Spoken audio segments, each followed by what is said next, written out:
Hi everyone, it's Brett here from Metropole. Well, you're ready to take the next step and buy a home or potentially your first investment property, or maybe even your next investment property.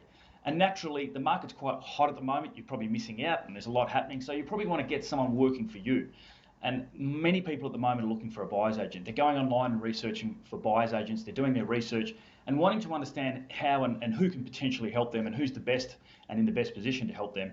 And quite often they're going to be searching who's the best buyer's agent in Brisbane or a Melbourne or a Sydney to try and come out and get on top of who that may be, so that they can work in their best interest. But I just want to put a buyer beware out there, because a lot of those sites aren't probably what they seem. And what I mean by that is if you scroll right down the bottom, there's usually a disclaimer down the bottom that can actually tell you who's putting that website together, how they're doing it.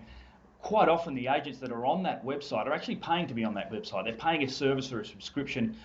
So it's not an independent resource. Potentially they're not paying anything, but they may be giving a commission to the people who run the website. I know there's a lot of sites like that on Facebook and on the internet as well. So anyone can just put your name down. The last thing is that the reviews and the people who are saying they're the best are not the customers and consumers. And I think that's really, really important to understand, to get an independent, unbiased view. So I put together 5 tips that I believe you should look for and what I would look for in a buyer's agent. And I've purchased through a buyer's agent before, and these are some of the things I look for. The first thing is experience. You just can't beat experience. Having 5 or 10 years in a market. If you've read the book by Malcolm Gladwell called Outliers, he talks about the 10,000 hour rule. He believes to become an expert, at something, you've got to have 10,000 hours experience in that field, not, a bit of sales, bit of this, bit of that. It's in that field as a buyer's agent. So that's the first thing, get the experience right.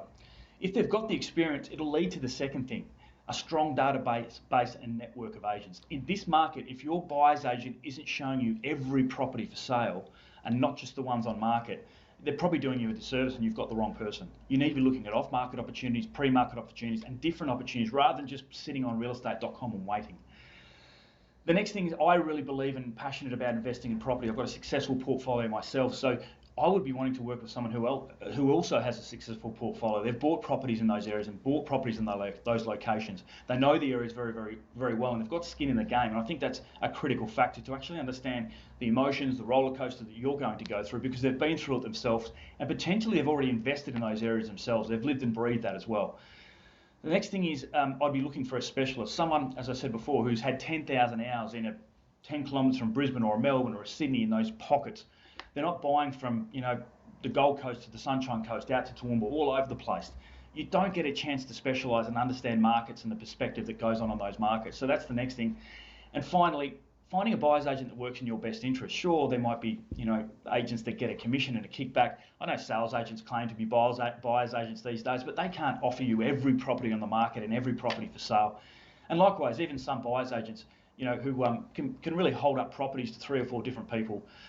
That's generally a sign as well. So they're probably my 5 tips. Get someone with experience, someone who's been doing it for 10,000 hours, not just one day they're an accountant, the next day they're working out of their car as a buyer's agent. Make sure you've got someone with a strong network, they're a successful property investor themselves, they specialise in a certain area or location and have done for a long time. And finally, someone who works in your best interest to work alongside you to maximise the results. They're my tips for today. Thanks for watching.